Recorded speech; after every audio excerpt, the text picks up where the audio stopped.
We are fast approaching the full moon lunar eclipse happening in the sign of Libra. Did you think I was going to say Scorpio? If you did, stay tuned to see why I align with the true sky and what the energies for this Libra full moon lunar eclipse is all about.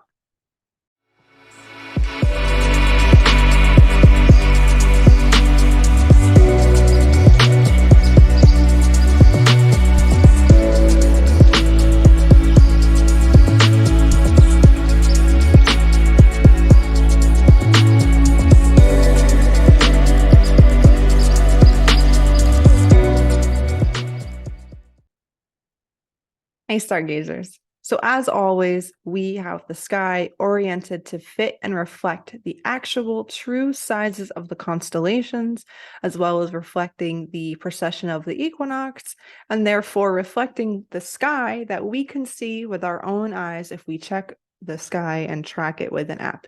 I like to use Skyview, but there are so many other apps like Stellarium, for example, for Android users, where you can actually look and see where the planets are in real time.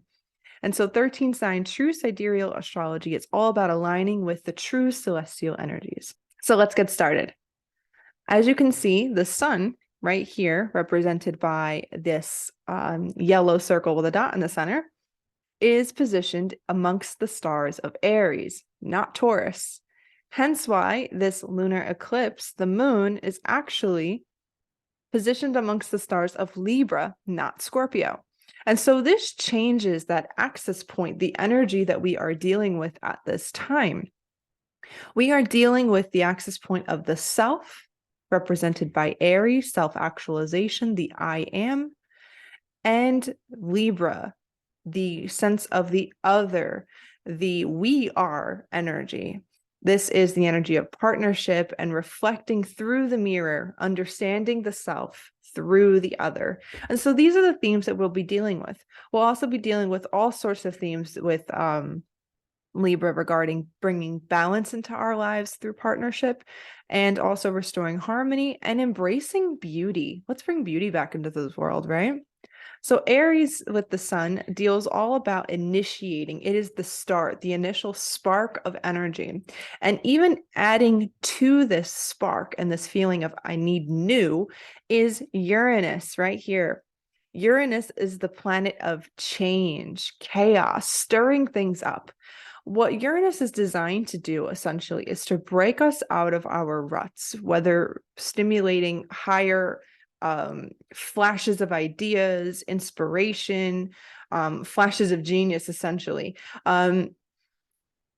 Uranus is very closely related to the energy of lightning, how fast, loud, bright, it catches your attention. It's just this instant understanding. And so again, this flash, this energy, this electricity zapping through our bodies, we have to put it somewhere. And so if you are feeling, especially with this buildup of energy, that you're looking for new, that you're looking for change, that you're looking for something to start, this is a wonderful time to do so. Mercury is still in retrograde at this time, so you definitely want to revise, go over, and really work with the planning. But really, this is about initiating, self-initiation, starting something new, breaking old habits, and of course, breaking out of ruts that you may be stuck in energetically or even repeat patterns. It's a wonderful time to start clearing that. Pluto is also retrograde during this full moon lunar eclipse. It went retrograde early May, so it's still early May, so May 1st. And Pluto retrograde turns personal power inward. So returning our power back to ourselves rather than being this external force of how we move through the world and we're challenged. We are now internally challenged, internal initiations. And I'll do a whole separate post on my Instagram about retrogrades and things like that. But it's inner transformation. You're being called forth to transform our sense of inner power, to really pay attention to our shadow aspect, these unconscious energies that sometimes rule our lives until they are brought to the conscious realm and we can analyze, see, clear, change, and apply them to our lives. So there is 2 retrograde energies going on during this full moon lunar eclipse, this flower moon, since it's May's full moon. And yeah, that kind of just slows down some of that initial spark, though it's still present. We're still itching to do something new, especially with the influence of Uranus. So what's really interesting about the Aries Libra axis is, again, dealing with the self and the other. And in life, we play both roles simultaneously. We are always ourselves, our orientation point. You know, you can only be what you are, but we play the role of the other to people in our lives. And then the same thing's vice versa. So your partner, your friend, they are operating from their Aries point of the I am, but in your reality, they represent the other. And so it's this back and forth dance between the I am and recognizing the self in the mirror of the other. So in relationships, we usually attract people who embody the opposite energy that we embody because we are looking to fulfill ourselves, to create a completion. So that's why they say opposites attract, and that is truly why they do so. We can represent on any of these planetary axes that if it's 180 degrees apart, it actually returns to the same point. It's just opposite reflections, right? We can look at that as something as politics, both sides screaming opposites and yet working towards the same agenda. Okay. So in life, it's the same thing. Opposites are often related by their core. So Aries being the I am, Libra being the other, there's only the two roles that we can play. They are inherently opposites, yet they work together because everything is based on relationships. Everything is based on how we interact with others on the one-on-one. And that reflects back to us, usually unconscious aspects of ourselves. And that is why partnerships and relationships, whether it be intimate or just any one-on-one relationship, is one of life's greatest challenges, initiations, and self-activations. We really get to see who we are when we start interacting with the other. We get to see sometimes where we are being challenged. When someone triggers us, we have the opportunity to check in with ourselves and fix that energy rather than continuing to project it onto somebody. So this full moon lunar eclipse is saying taking the self as the point of orientation and looking at the other through the mirror that it is, pointing back to ourselves. So all of our one-on-one relationships, specifically the intimate relationships that we have or lack thereof, still speak the same thing of what is going on in my life through the mirror of partnership. So if you are the type of partner who is always getting involved with somebody who is the taker while you are the giver, that is mirroring back to you that you need to fill your own cup, that you have so much energy that you're pouring out to everybody else. It needs to come home to you. So again, the mirror image, just like when we look in mirrors in real life, is often an inverted lesson where it's not exactly giving you what you're giving, it's giving you the opposite. And so we kind of have to feel into and play into this idea of saying, what is this message for me through partnership? If we're upset in our relationships, if we don't feel that there's balance, appreciation, reciprocate, what is that word? Reciproc, I can't even say it right now, but basically that we are getting what we are giving in, and not always to a perfect balance, but we want to make sure that energy is given back to us. And sometimes we are the narcissistic people in the relationship, and we should really check that as well. Is your partner giving too much and you aren't quite returning that favor or giving anything back? Are you taking the people in your life for granted? And then also, if you are having issues with a bunch of people in your life, maybe it's you, right? Using that mirror to understand ourselves more deeply. We're not always the victim. Sometimes we're the victimizer. And so really allowing this full moon to illuminate our relationship dynamics, because relationships are very, very important. It starts with the Aries foundation of the sense of self. When we have a complete and healed sense of self, oriented in the right reasons, secure and assertive, then when we move into relationships, we are usually operating from a much more healthy aspect. So it always has to return to self-work in order to reflect healthy relationships. So a lot of times we send our power to relationships where we're looking for them to complete us, or we're looking for them to make us happy. Partnerships are not about making you happy. It is about creating a dynamic of balance, a strong foundation, and of course, creating love and beauty, right? That's the ultimate pinnacle of it. But your partner isn't there to fulfill your happiness. That is a self job. That is the Aries aspect, the I am. Only we can make ourselves truly happy. We can be fulfilled in our relationships, fulfilled with our families, for sure. But if you yourself are not happy, your partner cannot do that for you.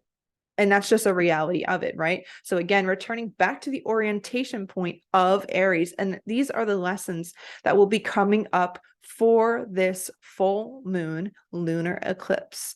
It is about growing in the department of the self and growing in the department of the other, making yourself more fulfilled, more happy, more at peace, having a healthy mindset, working on yourself in certain ways inherently makes you a better partner and helps you attract better partners. So if you have low self-worth, low self-image, the partners that you attract, or sometimes the partners you chase, don't want to commit to you, don't make you a priority, are more concerned about themselves. And it's reflecting back to you the way you feel about yourself. Again, it's an inverted mirror. It always feels so hard to look through, but it's so true. Your relationships are the windows to your shadow aspects, to the parts of you that you are trying to disown, to the parts of you that you are projecting. And we all deal with projection fields. We all do. So it's not necessarily a bad thing. But when you're not getting what you want out of life, or you're not getting the reactions you expected to get out of certain partners, it's time to turn the lens and look inward and say, okay, I think I need to come home to myself, make some changes, and reflect in my partnership.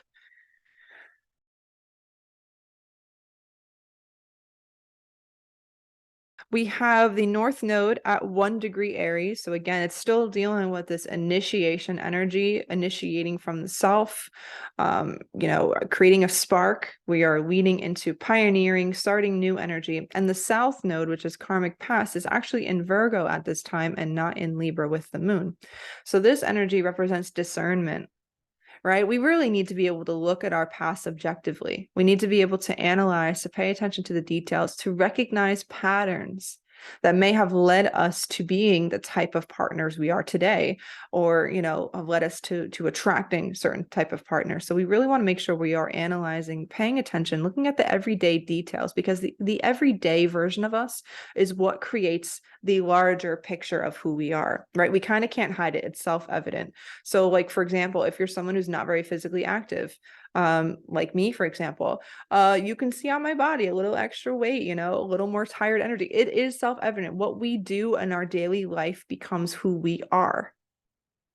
It really does. It makes up our thoughts. It makes up our way of life. And so paying attention to our daily details and making the adjustments when necessary, making those changes, initiating new energy, returning our energy back to ourselves so that we can then reflect healthier into partnership, become healthier partners by working on ourselves, not trying to be what someone expects you to be.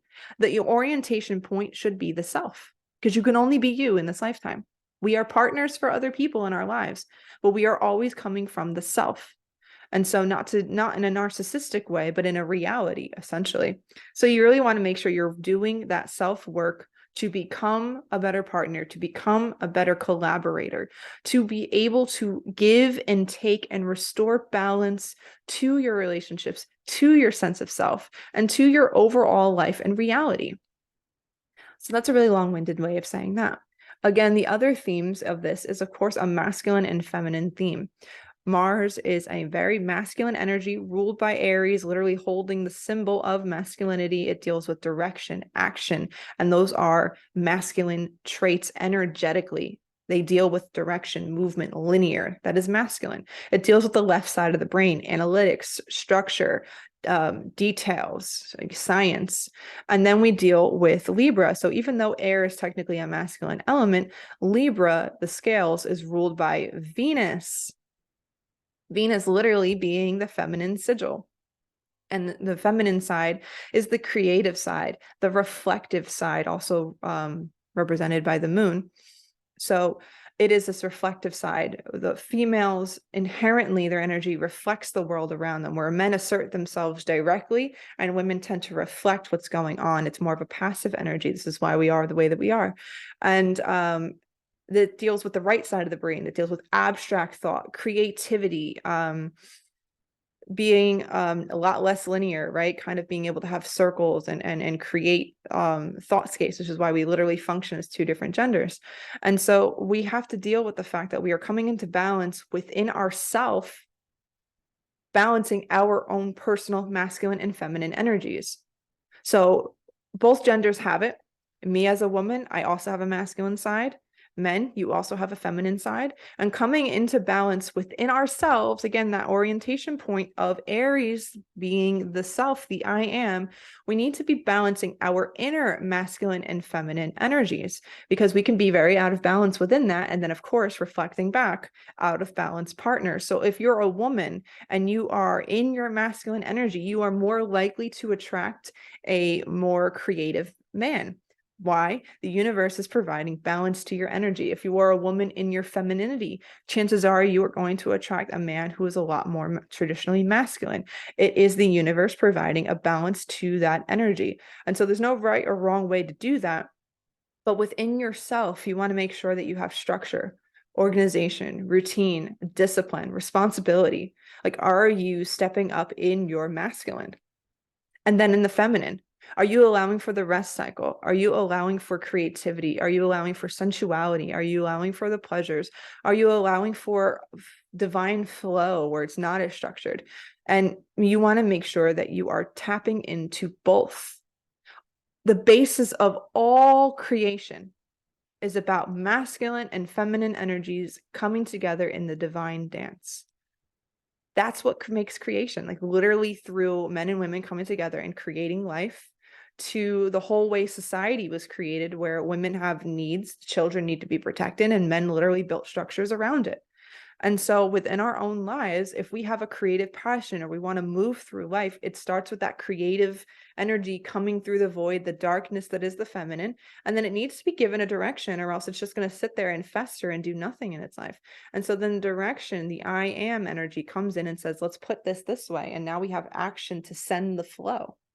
This is also represented of, I use this analogy before, but really it can be used in anything, right? It's like you look at, if you saw an empty river, you would just see like this canal, this track almost, when we fill it with water and we get a flow. And so there's always this balance of, we need a structure to contain feminine energy. And so is that being represented in our own selves? Do we have the structure so that our creativity has use? Or are we so structured that we are cutting off flow and creating dams and blockages within ourselves, getting stuck in our head? Because that is also a very masculine energy. And so again, restoring balance within ourselves, returning our orientation point back to the self so that we can then become better others. And I don't remember if I touched on this part yet, but I'm just going to reiterate. We also want to make sure that we are not trying to become partners that we think our partner wants, or someone that we're fixated on wants. You don't want to try to become anything that you're not. You want to step back into the I am center and function from there. And this full moon lunar eclipse is really sending us back to ourselves, back to our orientation point, back to this who are you sense of self. And then also, again, creating beauty from that sense of self-orientation and bringing balance to our lives and becoming better people, better partners from that. And so we are about to go through a massive amount of growth in one night. All of North America, all of South America, we are not seeing this penumbral lunar eclipse. The rest of the world is. So Africa, Europe, Australia, am I missing anybody? Asia, they're all seeing this lunar eclipse. And this lunar eclipse is a penumbral lunar eclipse, which means that it's not as obvious as the total lunar eclipse, where it goes through the umbrum. This is going through the penumbrum. And so we will be looking at a very faint shaded moon, but essentially it's still being eclipsed. We are still receiving the energy. Just because it's a lighter shadow does not make it a lighter activation. We are still going through that full-bodied activation, returning to the self to reorient the other. To touch on the type of eclipse that this is a little bit more. So this is a penumbral lunar eclipse, meaning that the moon is being eclipsed by the very light casting shadow. It is not very obvious to see. You'd have to really look for it and watch it happen. But again, this is still something that we are all responding to. We're all feeling it, no matter how light the shadow, it is still being present. So what is happening here is that this is essentially a month worth of energy happening in one day or one night or whatever time it is for you in your time zone. And how is that happening? Well, we have a full moon, right? This full moon, this peak energy, and a shadow is going to be getting casted over it and then removing. And so the shadow then creates a covering. So it's going through the approaching the new moon phase.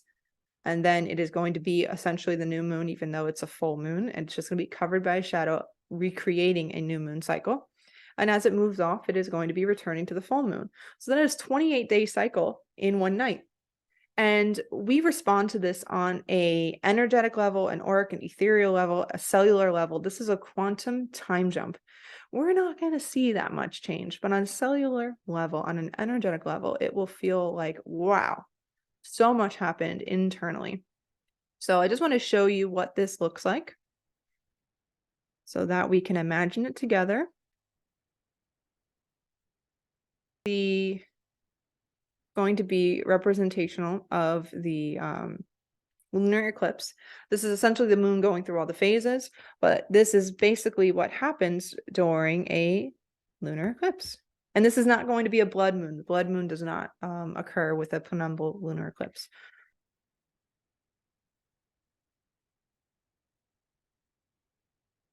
So essentially, this is what happens.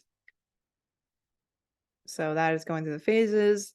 This would be the new moon phase, though it will not be this dark. Like I mentioned, the penumbral lunar eclipse is a lot less of a shading. You're catching the lightest aspect of the shadow, but this is still happening. So we'll be going through the new moon phase and then coming out of the new moon phase to return to the full moon. And so this is a quantum time jump, a celestial quantum time jump. And so our bodies will respond to this, nature responds to this, all things that exist respond to this. So this is a really great time to clear out your home and your body. Why? Well, we're going through a month time in one night. That's kind of a big deal. And so if you haven't done this before in the past, clearly you know you won't die if you don't do it. It's not a big deal. But this is a wonderful time to clear out your refrigerator. Why is that, you may wonder? Well, especially when it comes to food that is already opened or leftovers, things that are already cooked, things that are on the fresher side, they are also responding to this time jump. And so this is a wonderful time to kind of clean out your fridge. It's a great invitation to do so.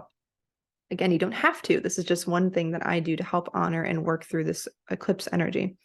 And so things that are frozen, things that are brand new, things that haven't had their seal broken yet, don't worry about throwing any of that out. But you might not want to stock your fridge super, super much today. Super much. What is that?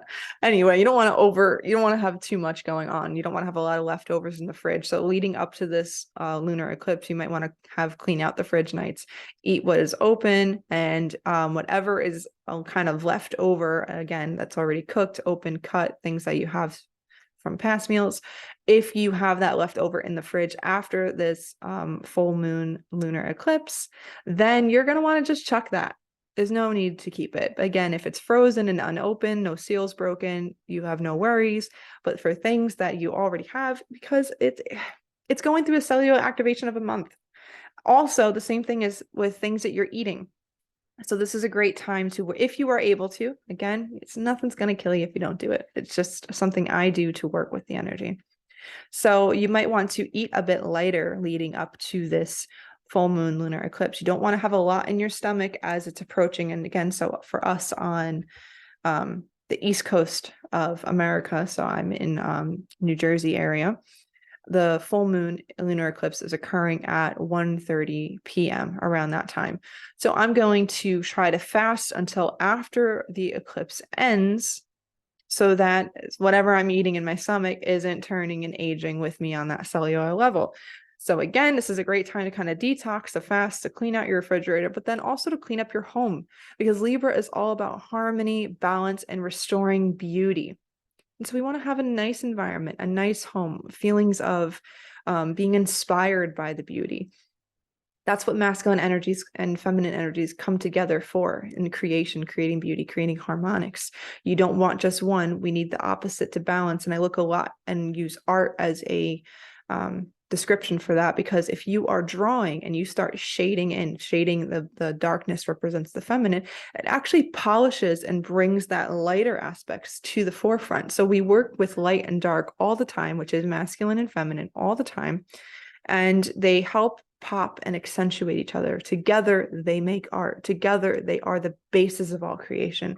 And so check in with yourself during this time. We are going through a massive growth portal, growing in our sense of self, welcoming new phases thanks to our wonderful energy of Uranus breaking in and saying, let's get out of this rut, let's try something new, let's be spontaneous.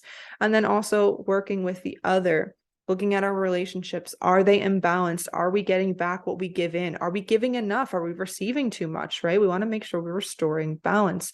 So we are having growth in this department, becoming better individuals to become better partners. So I do hope that this was short, sweet, understandable, digestible, all of that. This is a wonderful time to, again, really focus on who you are, the I am aspects. Who am I, and how does that reflect through the lens of the other? So enjoy this full moon.